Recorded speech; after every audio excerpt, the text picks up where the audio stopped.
Hello, everybody, and welcome. It's another episode of Let's Talk Broncos, the Thursday edition. I'm sitting here, Frankie Abbott, to my right. Frankie, how are you doing, my man? I'm doing great. One thing I want to say, before we get into the haymakers and the hell, I've got Damian Lillard on my basketball team. We didn't even get to talk about that pre-pod. Bro, yeah, stop it. Hey, listen, man. I don't like any of it. I'm in agreement with Best duo in the NBA right there. how you feel when Jamal and Jokic just got How you knocked. feel when Jimmy Butler was Oh on my there god, talking about bro! I can listen. Here's talking the thing, about for Clarence, for everyone that's listening, he said that there was some tampering going on and like the NBA's got to look into it. So hilarious. let me know. Literally made my whole week. And here's the thing too. I like Jimmy. Like Jimmy obviously ripped and stomped on my entire soul, much like the Dolphins did in the playoffs. A lot of those Miami teams doing that this year. But that dude's got to be so pissed. That dude's got to be so pissed. He doesn't get upset. But I digress. Best duo in the NBA. But let's get. How are you? How are you doing? I'm doing really good, man. You Yeah. know what? Have This is you what you got to recovered from do. the This is what I 70-20? figured out, Frankie.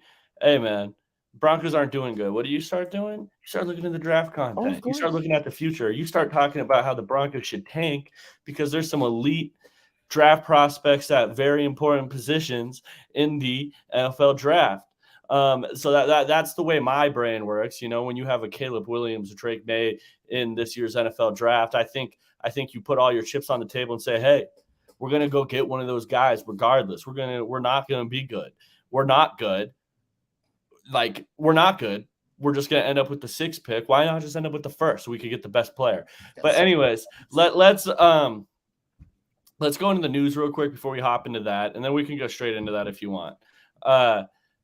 There's not a lot of news, guys. I would say that the most important thing is Justin Simmons is back practicing. That's big. The defense just gave up 70 points this last week, and Justin Simmons, I would say their second best defensive player and one of the best safeties in the NFL, is back. That's a big deal to me. Frankie, how many points do you think Justin Simmons erases off of last week? I'll be honest, probably a decent bit. I mean, that first touchdown that DTY gives up probably doesn't happen if Justin Simmons is out there. So I'll say probably a couple, honestly. And people are going to think I'm crazy for that, but I honestly think probably one or two. DTY missed a lot of tackles and was not good in coverage. But yeah, no, I don't know. He definitely helps. Yeah, he does help. How about you? Do you think he makes a difference last week or no? I mean, not much, obviously.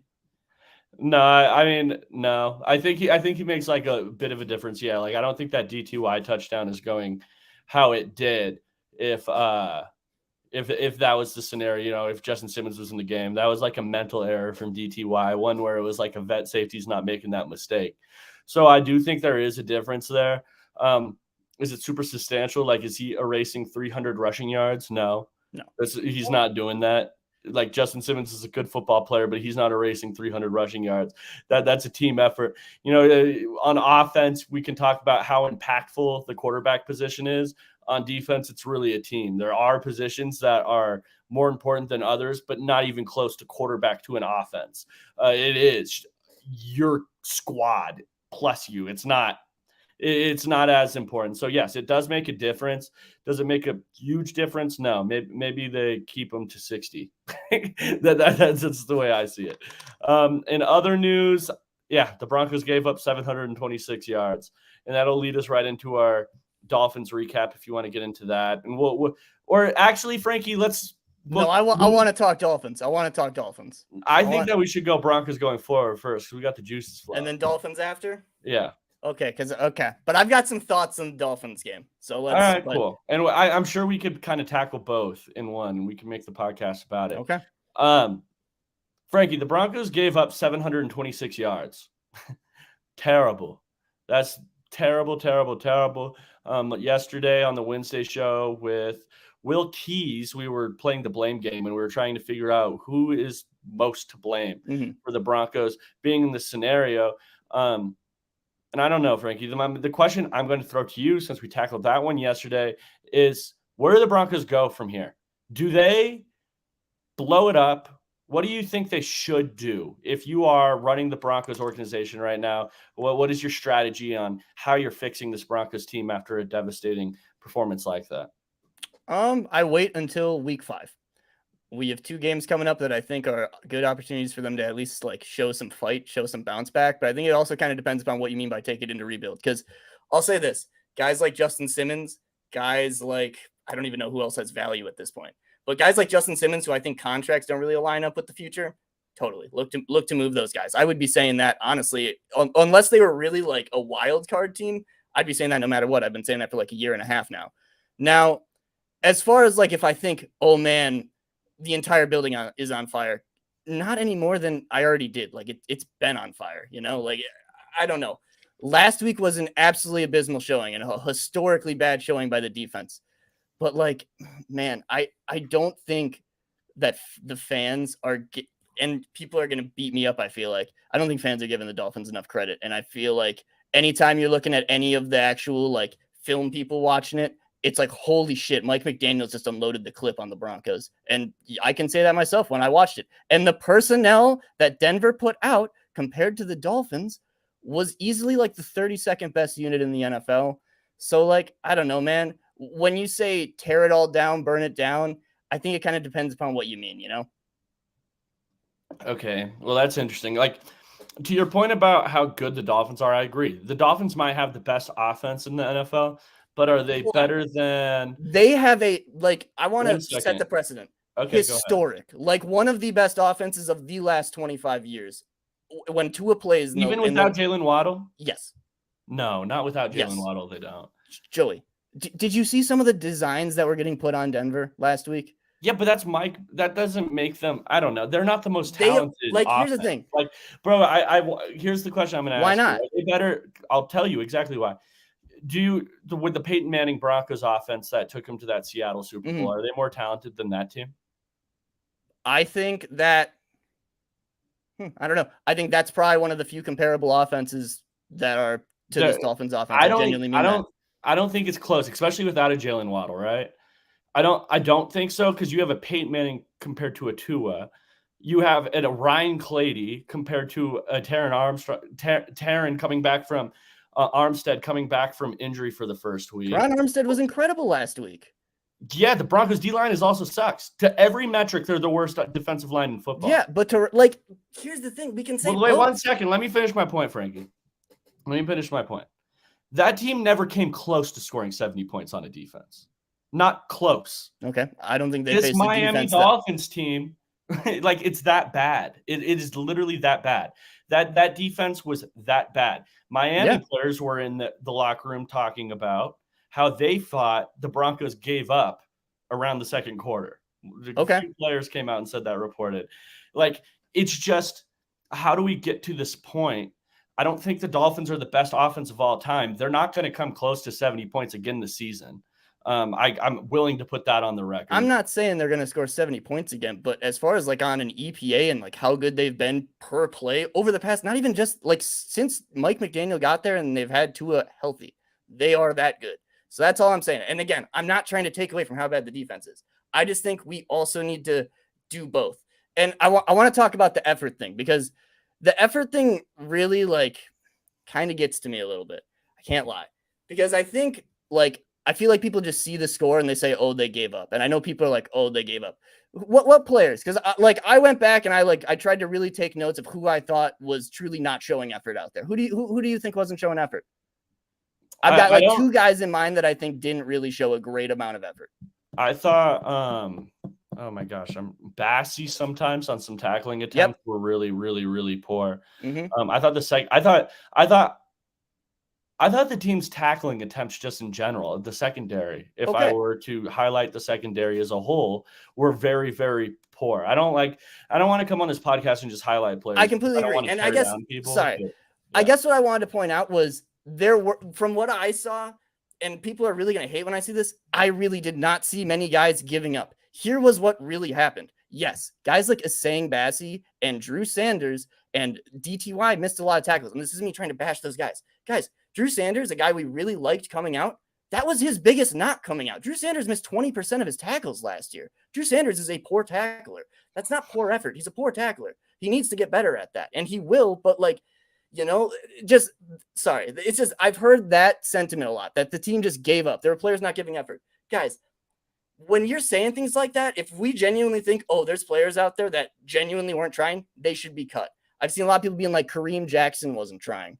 Kareem Jackson played 73 snaps in that game, was in probably the toughest situation he's been in recent memory, considering he didn't have a backup behind him to take him out. He's playing against one of the fastest receivers with one of the best schemers in the league. He doesn't have his safety tandem partner next to him. He has basically a rookie making rookie mistakes all over the field. Like, I'm sorry, I just had to kind of say that because I think a lot of people. Ask you though, Frankie, like from a talent aspect, are the Broncos like last week? Were they like the second worst talented team ever on the defensive side of the ball?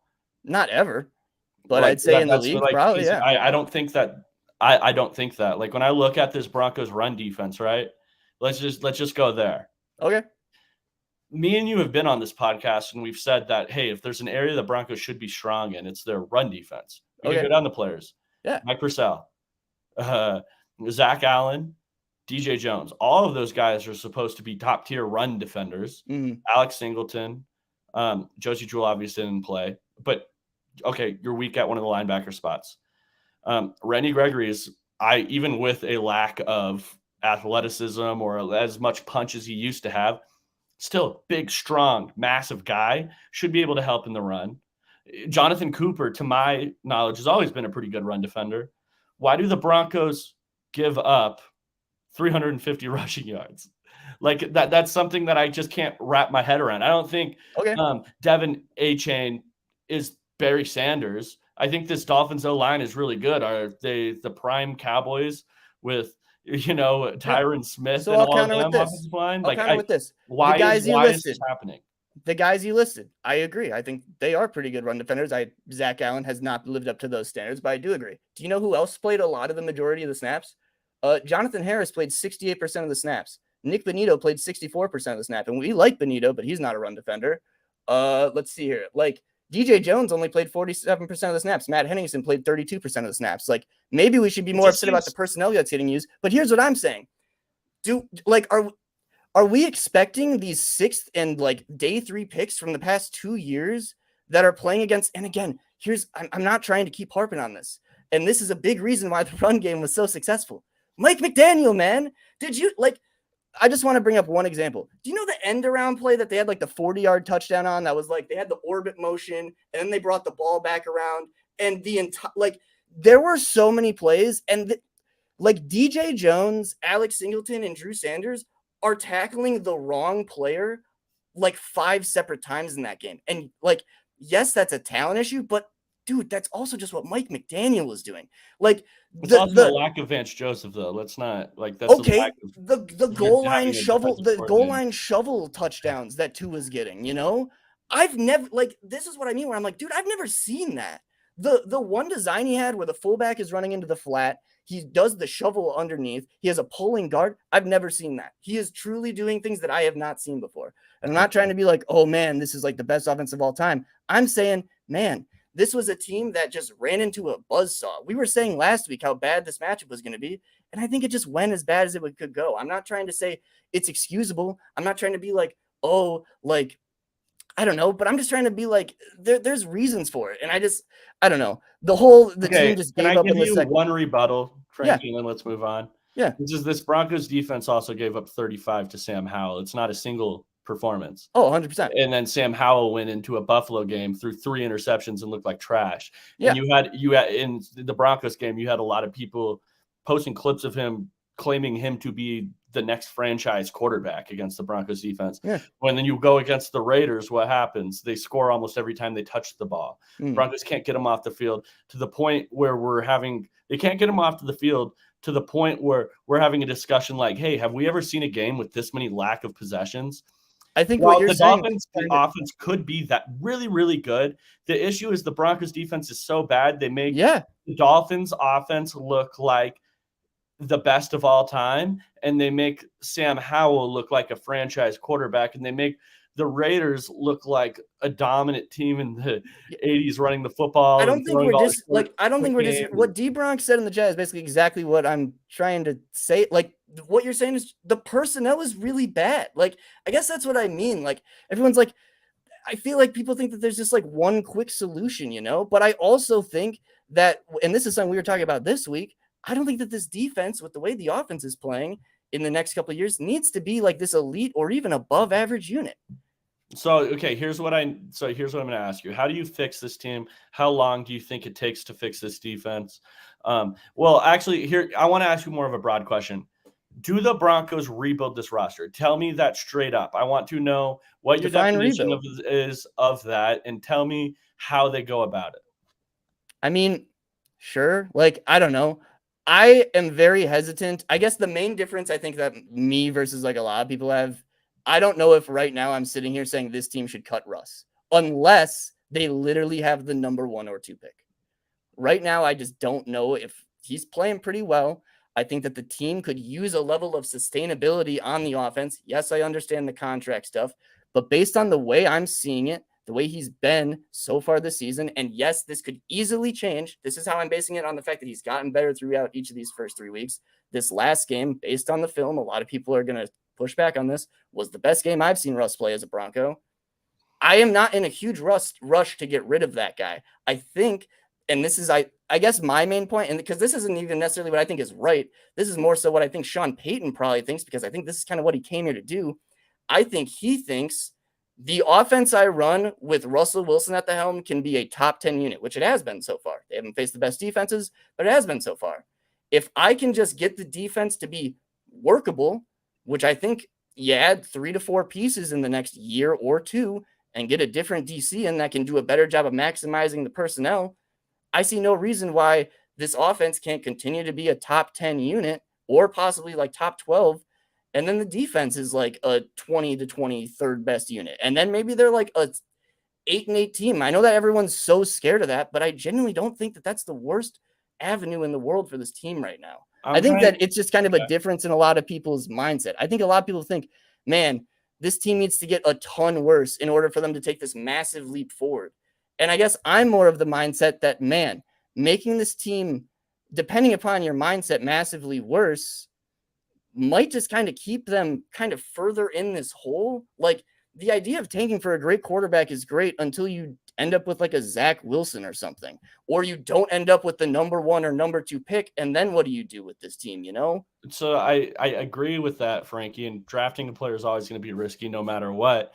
But what's even worse is never addressing the issue. That would be my rebuttal there. Is quarterback an issue right now? When you're never taking that shot in the draft, you can't expect to ever get that quarterback. It's rare a guy comes out like a Russell Wilson and you're available to get him, or an Aaron Rodgers. We went down that fiasco. What if you're banking on a quarterback being available via another avenue and it just never happens? It's what's even more risky is drafting a quarterback in the second round. How many second round quarterbacks are in the NFL that look like franchise cornerstones right now, or third round or fourth round or fifth round? There's none. Like, it's first round pretty much for this position, or it's bust, because a lot of guys are getting reached on in the first round by a lot. Mm-hmm. A third round grade as a quarterback is going in the first. Yeah. Like, it's just is what it is. So you're not going to be able to have that avenue of creating your team or rely on a rookie contract from your quarterback or any of those great assets that you get from drafting a quarterback if you're never taking that shot. I'm not in the same realm as Zach completely, where it's like move on from Russ no matter what. I'm not in that. I think there would be benefit of keeping Russ around, but should the Broncos be looking for quarterback every single offseason? Yes. And the main reason I would say that is because Russ, what you're essentially doing when you're drafting a quarterback is extending your Super Bowl window. You're making it larger. You're projecting, you're saying, hey, I really like this guy. I could have the next 15 years with this guy. Compared to Russ, we've already seen a decrease in athletic ability, which has really hurt his game, Frankie. Mm-hmm. What if next year that takes a step back? That's just as worrisome to me as not drafting one at all. And now we're in no man's land. Jarrett Stidham's our quarterback. Like, there's risks to it too. While Russ looks great now, he's an older quarterback that has already shown he's going this way, not that way. So Well, I agree with what you're saying. I got a few different I got a couple points and I got some questions. So the first point I want to say about the no quarterbacks ever kind of switch teams anymore. I think that's been disproven recently. Kirk Cousins is about to be a free agent next year. And I know everyone's like, oh God, Kirk Cousins. But it's like, dude, these are the guys I think Sean Payton is going to tell himself, I can win with that guy. And I know that scares the hell out of everybody, but it's like, then we probably shouldn't have hired Sean Payton. Then outside of that, as far as like so let's go down that road. Because I agree. There's a lot of elite quarterbacks being moved. I got to point that out. There's just not. We just watched Aaron Rodgers this past offseason. Aaron Rodgers, Tom Brady, Russell Wilson. I mean, I know we don't consider Russell Wilson elite, but at the time he was. Like, I don't know what to say, man. Like, but if I were to look at the NFL from a landscape, like just looking at it all, it's like we could both agree that there's not, like, you can throw out the outliers of a left tackle and Matthew Stafford hitting free agent. Yes, these are all guys at the end of their career. I feel like there's been like one or two guys. Okay, but again, Joey, I think that's what Sean Payton is gonna probably want to like, because the other part, like, I just don't know if Sean Payton is saying to himself, man, you know what I'm trying to do? Like literally roll with a rookie quarterback at the end of my Hall of Fame career that I'm trying to like isolate. Because again, what if that rookie quarterback isn't good? I guess that's what scares me. And again, hold on. I just want to get to this point too. Because again, I'm fine with him going a quarterback, but as long, like, I just don't want him to go with the quarterback 3 or 4 of this draft. Okay. Then cut Russ. And now we have JJ McCarthy or Shedeur Sanders, for example, with a team that has a negative $120 million cap space. So now he's getting literally probably the worst rookie quarterback situation we can give him. What are we going to evaluate out of that? How is that a good environment for a rookie quarterback? That's another concern I have. I would say that it's a lot better than others just because you have they're going to have to cut Sean Payton as your head coach. I mean, Justin Fields went to a Matt Eberflus offense and defensive. I think a lot of these rookie quarterbacks get drafted by teams with defensive head coaches. That's like, if we go down historically, you go down to 1 second, Frankie, let me finish and then I'll pass it. But if you look down historically, a lot of these rookie quarterbacks that go to teams with defensive head coaches just aren't working out at a high rate. That's something that happens a lot. And, you know, I think it just sounds like, to me, it just sounds like it just sounds like we're looking at it at the worst case possible in that light. If the Broncos do draft a quarterback, where in reality, I think a lot of the time, these quarterbacks show if they're good or not. This was a big conversation with the Drew Lock conversation we had. Yeah, the offensive line was bad, but still, guess what, guys? He wasn't good. You can see through that a little bit. Like, I saw Shedeur Sanders this last week against Oregon. He got lit up. CU only scored 6 points. Still, he looked like, oh, he's a pretty good football player to me. So you don't think like the environment at all matters for the rookie QB next year? Outside of Sean Payton? But if you're looking for the perfect situation, that's just something that doesn't happen. I'm not saying a perfect situation, but I'm saying, like, dude, think about how much talent they're going to have to shed off the roster to make $120 million of cap space. Think about that. That's like every big contract on the team. Mm-hmm. And we're already talking about how bad this roster is. And we don't have a lot of, like, okay. And here's the other part about it. I feel like a lot of people think, oh, at the trade deadline, they're going to be able to get all these picks. Justin Simmons at this point, hopefully worth a 3. Like, I thought he was worth a 2 last offseason. He's got a groin injury. He's already had a groin injury. He's part of one of the worst defenses in the league. Do I think he's still worth a 2? I don't know. Outside of him, okay, maybe they trade Patrick Surtain. Yeah, dude, this is going to be a hollow husk of a team, you know? I just think that's scary. I don't mind that. I feel like you're making a case as to why the Broncos shouldn't cut Russell Wilson, and that's not necessarily the argument I'm giving you. I'm giving you more the argument that the Broncos should be looking to extend their window. I don't think you should be going into this next draft saying, hey, we're not drafting a quarterback because we have Russell Wilson. No, I think you shouldn't do that, because you're limiting your scope on such a short time. Like I said earlier, Russell Wilson could decrease at any given time even more. And then what happens, man? Yeah. Like we've already seen that. So I want to touch on what D-Bronx just said, because he made pretty much the point that I've been thinking about a lot too.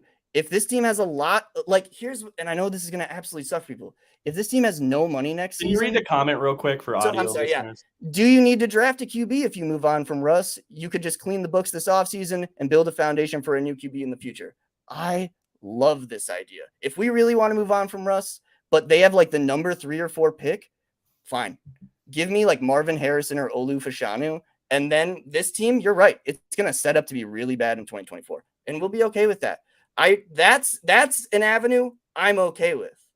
But I don't know if Sean Payton will be, but that's an avenue I'm fine with. And then I think you at least have a foundation in place for when you get that rookie quarterback in 2025, which I think might have a better odds of you actually getting to be a top 3 pick. I don't know if it would be that much better. I mean, like, it's not like you're still going to have players on the Broncos regardless. Like, you're not getting rid of Ben Towers. You're not getting rid of Mike McGlinchey. I genuinely think if they cut Russ, they might have to consider moving off those contracts. I don't know if they can. I'm not making the case that you have to cut Russ. That's right. That's the main point I keep coming back to. My argument was if they were going to cut Russ, you can sell from this team while not doing that if you so choose. I think to Zach Seeger's ultimate point that keeps coming up is if you don't cut Russ, you're ultimately just delaying the side effects of cutting him. If you plan on cutting him the year after that, you're just delaying it.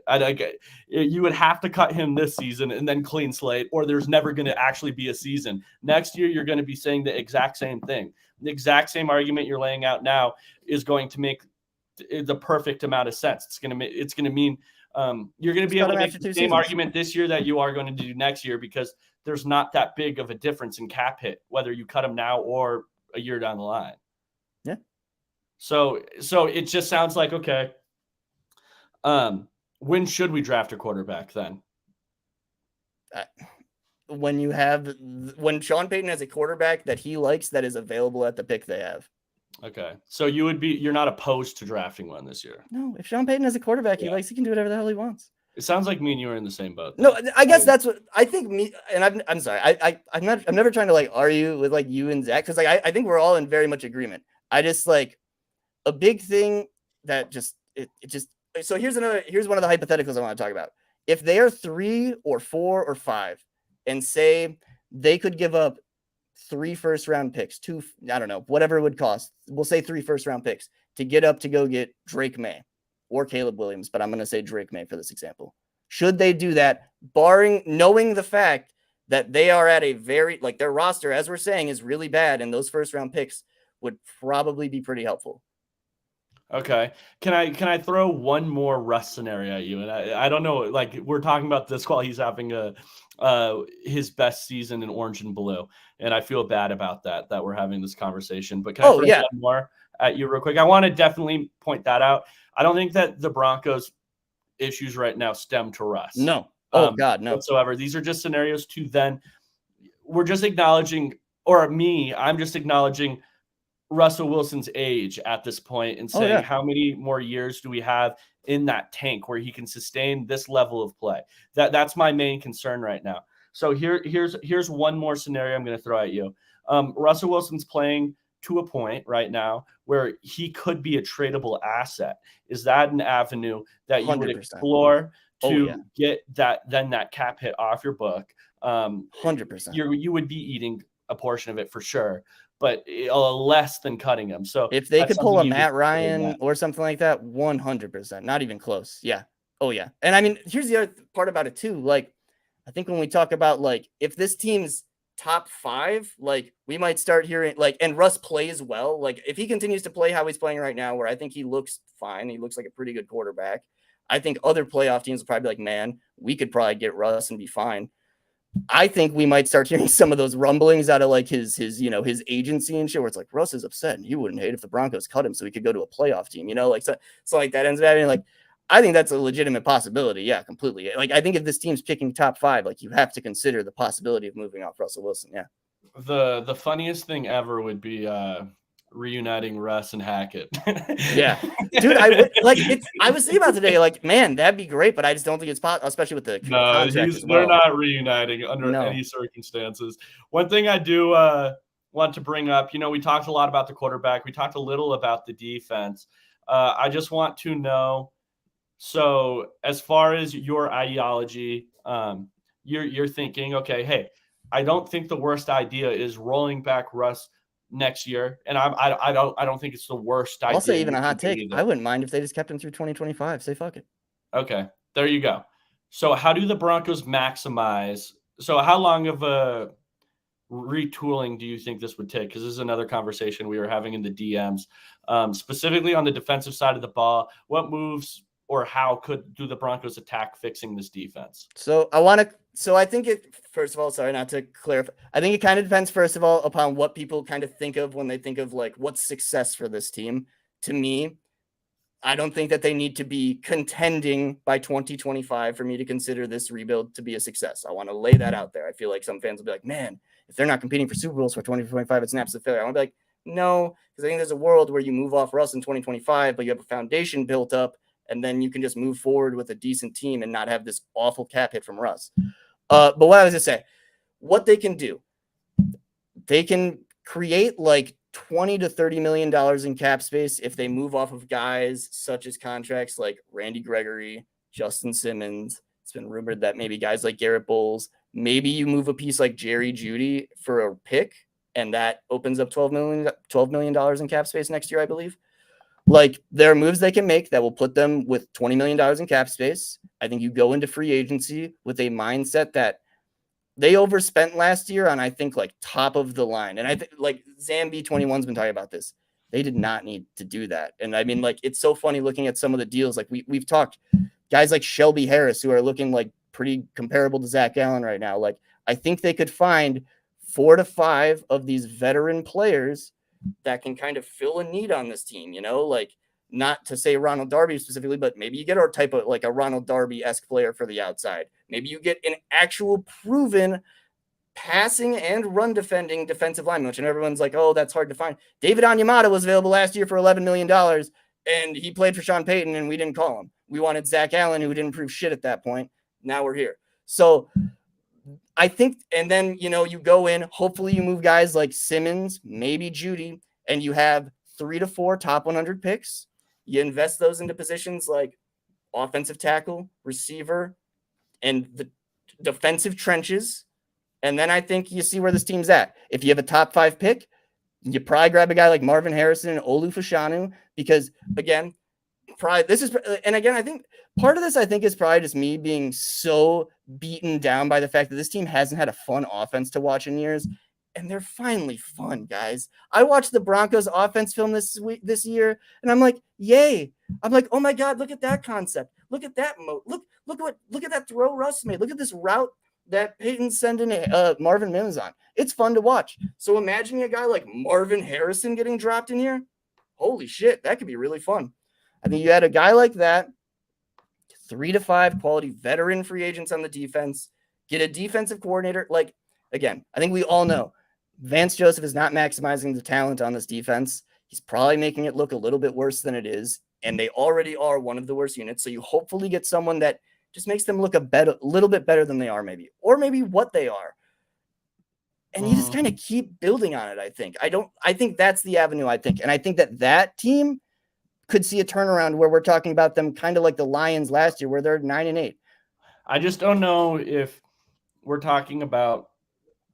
Okay, honestly, I feel like this is going back. This is where I disagree with you, I think, the most, Frankie, because I don't think you can play the in between. I think you got to put all your chips in on one side. I don't think that you can say we're going to end up being a Super Bowl contender with Russell Wilson as our quarterback. I don't think what I'm saying is them doing that, though. Well, 1 second, and then while also trading like Justin Simmons, Garrett Bowles, the receivers and stuff like that, because it's just going to take too long to rebuild those pieces. Like a fun offense would be really great.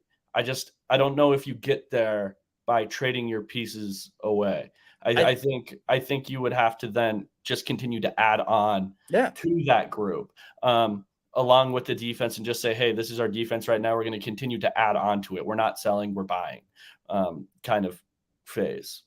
I think the problem that I think people think of it too black and white. Like, this team, I think, doesn't need to be thinking of themselves as a contender. I think they just need to start